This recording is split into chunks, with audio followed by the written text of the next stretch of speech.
ভোটে জয়ী হয়েও এমপি হতে পারলেন না, তাহলে চট্টগ্রাম ৪ আসনে এখন কি হবে? আবার কি ভোট হবে, নাকি দ্বিতীয় সর্বোচ্চ ভোট পাওয়া প্রার্থী এমপি হবেন? আর সবচেয়ে বড় প্রশ্ন, যে মানুষটি নির্বাচনে সর্বোচ্চ ভোট পেলেন তার কিভাবে শেষ পর্যন্ত প্রার্থিতাই থাকছে না? আজকের ভিডিওতে থাকছে আদালতের রায়, আইনি ব্যাখ্যা, নির্বাচন কমিশনের ভূমিকা এবং আসলাম চৌধুরীকে ঘিরে পুরো রাজনৈতিক প্রেক্ষাপট। তাই ভিডিওটি শেষ পর্যন্ত দেখুন। আসসালামু আলাইকুম, সবাইকে স্বাগতম।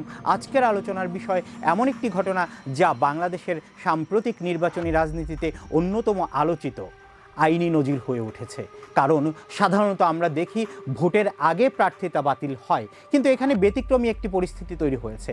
একজন প্রার্থী নির্বাচনে অংশ নিয়েছেন, সর্বোচ্চ ভোটও পেয়েছেন, কিন্তু আদালতের চূড়ান্ত রায়ের কারণে তিনি আর সংসদ সদস্য হতে পারছেন না। ঘটনাটি বুঝতে হলে আমাদের শুরুতে ফিরে যেতে হবে। প্রথমেই জেনে নেওয়া যাক আসলাম চৌধুরী কে। বাংলাদেশ জাতীয়তাবাদী দল বা বিএনপির রাজনীতিতে আসলাম চৌধুরী দীর্ঘদিনের পরিচিত মুখ। তিনি দলের জাতীয় নির্বাহী কমিটির একজন গুরুত্বপূর্ণ নেতা এবং চট্টগ্রাম অঞ্চলে বিএনপির অন্যতম প্রভাবশালী সংগঠক হিসেবে পরিচিত। বিশেষ করে চট্টগ্রাম ৪ অর্থাৎ সীতাকুণ্ড আসনে দীর্ঘদিন ধরে তিনি সক্রিয় রাজনীতি করে আসছেন। রাজনৈতিক জীবনে তিনি একাধিকবার আলোচনায় এসেছেন, কখনো দলীয় সাংগঠনিক কর্মকাণ্ডের কারণে, আবার কখনো বিভিন্ন মামলাকে কেন্দ্র করে। তার বিরুদ্ধে বিভিন্ন সময়ে রাষ্ট্রদ্রোহ, নাশকতা ও অন্যান্য অভিযোগে একাধিক মামলা হয়েছে। তবে তিনি এবং বিএনপি বরাবরই দাবি করে এসছে এসব মামলার বড় অংশ রাজনৈতিক উদ্দেশ্য প্রণোদিত। অন্যদিকে রাষ্ট্রের সংশ্লিষ্ট সংস্থাগুলো বলছে মামলাগুলো আইন অনুযায়ী পরিচালিত হয়েছে, ফলে এসব বিষয়ে আদালতের সিদ্ধান্তই চূড়ান্ত বিবেচিত হয়েছে। এবার আসা যাক সাম্প্রতিক নির্বাচনের ঘটনায়।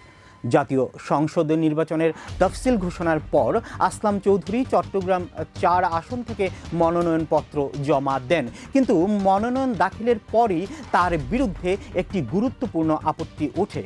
অভিযোগ ছিল মনোনয়নপত্র জমা দেওয়ার সময় তিনি ঋণখেলাপি ছিলেন, আর বাংলাদেশের নির্বাচনী আইনে নির্দিষ্ট শর্তে ঋণখেলাপি ব্যক্তি সংসদ সদস্য পদে নির্বাচন করার অযোগ্য হতে পারেন। এই অভিযোগের ভিত্তিতে দুটি ব্যাংকের নির্বাচন কমিশনের কাছে তার মনোনয়ন বাতিলের আবেদন করে। একই সঙ্গে প্রতিদ্বন্দ্বী প্রার্থীও আপত্তি জানান। তাদের দাবি ছিল আইন অনুযায়ী তিনি নির্বাচনে অংশ নেওয়ার যোগ্য নন। এরপর বিষয়টি নির্বাচন কমিশনের সামনে আসে। সব পক্ষের বক্তব্য শোনার পর নির্বাচন কমিশন তার মনোনয়নপত্র বৈধ ঘোষণা করে।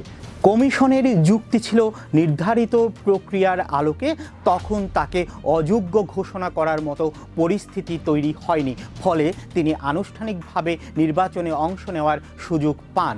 কিন্তু এখানেই বিতর্ক শেষ হয়নি। নির্বাচন কমিশনের সেই সিদ্ধান্ত চ্যালেঞ্জ করে আদালতে রিট করা হয়। বিষয়টি প্রথমে হাইকোর্টে যায়। দীর্ঘ শুনানির পর হাইকোর্টও নির্বাচন কমিশনের সিদ্ধান্ত বহাল রাখেন। অনেকে তখন মনে করেছিলেন আইনি জটিলতার এখানেই হয়তো সমাপ্তি ঘটেছে, কিন্তু বাস্তবে তা হয়নি। হাইকোর্টের রায়ের বিরুদ্ধে আপিল বিভাগে আবেদন করা হয়। এরপর দেশের সর্বোচ্চ আদালতে আবারও শুরু হয় আইনি লড়াই। এই পর্যায়ে আদালত একটি গুরুত্বপূর্ণ অন্তর্বর্তী আদেশ দেন। আদালত বলেন আসলাম চৌধুরী আপাতত নির্বাচনে অংশ নিতে পারবেন, অর্থাৎ তার নাম ব্যালট থেকে বাদ দেওয়া যাবে না। ভোট গ্রহণ নির্ধারিত সময়ের মধ্যেই হবে। তবে একই সঙ্গে আদালত আরেকটি গুরুত্বপূর্ণ নির্দেশ দেন, যদি তিনি সর্বোচ্চ ভোটও পান তবু মামলার চূড়ান্ত নিষ্পত্তি না হওয়া পর্যন্ত এই আসনের ফলাফল প্রকাশ করা যাবে না। এই একটি নির্দেশই পুরো নির্বাচনী পরিস্থিতিকে অন্যরকম করে দেয়। এরপর নির্বাচন অনুষ্ঠিত হয়। ভোট গণনা শেষে দেখা যায় আসলাম চৌধুরীর সর্বোচ্চ ভোট পেয়েছেন, কিন্তু অন্য সব আসনের মতো তার নাম বিজয়ী হিসেবে গ্যাজেটে প্রকাশ করা হয়নি, কারণ আদালতের নির্দেশ তখনও কার্যকর ছিল। অর্থাৎ ভোটে এগিয়ে থেকেও তিনি কার্যত অপেক্ষমান অবস্থায় ছিলেন। এরপর শুরু হয় সবচেয়ে গুরুত্বপূর্ণ পর্ব, আপিল বিভাগে মামলার পূর্ণাঙ্গ শুনানি অনুষ্ঠিত হয়। সেখানে উভয় পক্ষ তাদের যুক্তি তুলে ধরেন। এক পক্ষ দাবি করেন মনোনয়নপত্র জমা দেওয়ার সময় তিনি ঋণখেলাপি ছিলেন এবং আইন অনুযায়ী তার প্রার্থিতা বৈধ হতে পারে না। অন্যদিকে আসলাম চৌধুরীর আইনজীবীরা যুক্তি দেন তিনি নির্বাচনে অংশ নেওয়ার আইনি অধিকার রাখেন এবং নির্বাচন কমিশনের সিদ্ধান্ত সঠিক ছিল। দীর্ঘ শুনানি শেষে আপিল বিভাগ চূড়ান্ত রায় দেন। সেই রায়ে আদালত নির্বাচন কমিশনের পূর্বের সিদ্ধান্ত বাতিল করে দেন এবং আসলাম চৌধুরীর প্রার্থিতা বাতিল ঘোষণা করেন। এর ফলে তিনি নির্বাচনে সর্বোচ্চ ভোট পেলেও সংসদ সদস্য হিসেবে শপথ নেয়ার সুযোগ হারান। এখানেই শুরু হয়েছে নতুন বিতর্ক, কারণ এখন প্রশ্ন উঠছে চট্টগ্রাম 4 আসনের প্রতিনিধিত্ব করবেনটা কে? দ্বিতীয় সর্বোচ্চ ভোট পাওয়া প্রার্থী কি স্বয়ংক্রিয়ভাবে বিজয়ী হবেন, নাকি নির্বাচন কমিশন নতুন নির্বাচনের ঘোষণা দেবে, নাকি আইন অনুযায়ী অন্য কোনো সাংবিধানিক প্রক্রিয়া অনুসরণ করা হবে? এই প্রশ্নগুলোর উত্তর নিয়েই এখন রাজনৈতিক অঙ্গন, আইনজীবী মহল এবং জনসাধারণ ভোটারদের মধ্যে আলোচনা চলছে। এখন সবচেয়ে গুরুত্বপূর্ণ বিষয় হলো আইন আসলে কি বলছে। অনেকেই মনে করছেন যেহেতু একজন প্রার্থীর প্রার্থিতা বাতিল হয়েছে, তাই দ্বিতীয় সর্বোচ্চ ভোট পাওয়া প্রার্থীকে সরাসরি বিজয়ী ঘোষণা করা হবে। কিন্তু বিষয়টি এতটা সরল নয়। বাংলাদেশের নির্বাচনী আইন অনুযায়ী আদালতের রায় এবং নির্বাচন কমিশনের আনুষ্ঠানিক সিদ্ধান্ত দুটিই এখন গুরুত্বপূর্ণ। তাই আদালতের রায়ের পরবর্তী পদক্ষেপ কী হবে সেটি নির্ধারণের দায়িত্ব এখন নির্বাচন কমিশনের উপরেই বেশি নির্ভর করছে। এই কারণেই এখন পর্যন্ত চট্টগ্রাম 4 আসনের কোনো চূড়ান্ত প্রতিনিধি নির্ধারণ করা হয়নি। আইন বিশেষজ্ঞদের অনেকের মতে এটি একটি ব্যতিক্রমধর্মী ঘটনা, কারণ সাধারণত প্রার্থিতা নিয়ে আপত্তির নিষ্পত্তি ভোটের আগেই হয়ে যায়। কিন্তু এই ক্ষেত্রে ভোট গ্রহণ শেষ হয়েছে, ভোট গণনাও শেষ হয়েছে, আবার সর্বোচ্চ ভোট পাওয়া প্রার্থীর ফলও আদালতের নির্দেশে আটকে ছিল। এরপর চূড়ান্ত রায়ে তার প্রার্থিতাই বাতিল হয়েছে। ফলে পুরো বিষয়টি একটি বিশেষ আইনি পরিস্থিতি সৃষ্টি করেছে। এখানে আরেকটি বিষয় বোঝা জরুরি, আদালত কাউকে নির্বাচন হারিয়ে দেননি। আদালত বলেছেন সংশ্লিষ্ট ব্যক্তি বৈধ প্রার্থী হিসেবে নির্বাচনে থাকার যোগ্য ছিলেন না।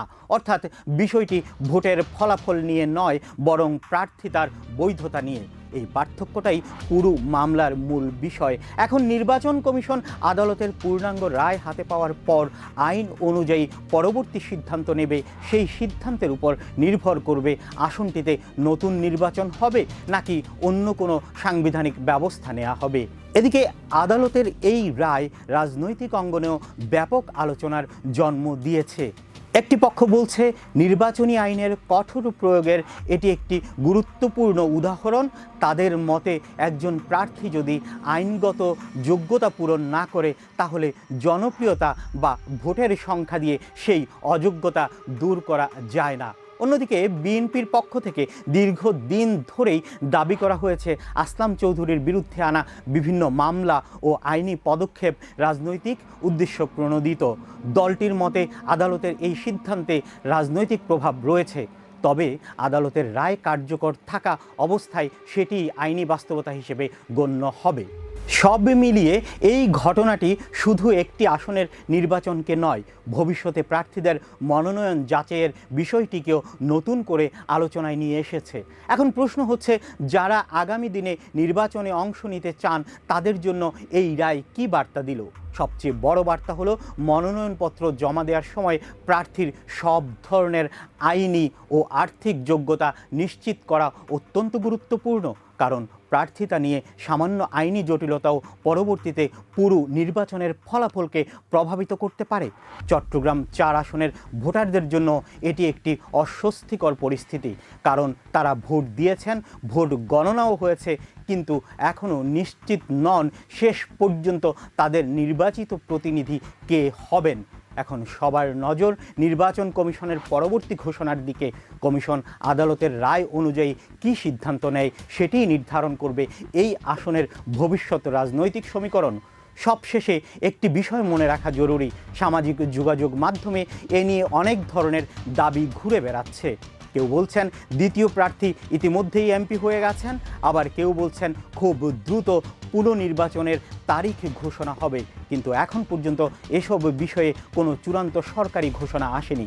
তাই গুজব নয়, আদালতের পূর্ণাঙ্গ রায় এবং নির্বাচন কমিশনের আনুষ্ঠানিক সিদ্ধান্তের উপরে নির্ভর করাই সবচাইতে যুক্তিযুক্ত। চট্টগ্রাম 4 আসনের এই ঘটনাটি বাংলাদেশের নির্বাচনী ইতিহাসে একটি গুরুত্বপূর্ণ অধ্যায় হয়ে থাকবে, কারণ এটি দেখিয়ে দিল নির্বাচনে সর্বোচ্চ ভোট পাওয়াই শেষ কথা নয়, একজন প্রার্থীর সাংবিধানিক ও আইনি যোগ্যতাও সমান গুরুত্বপূর্ণ।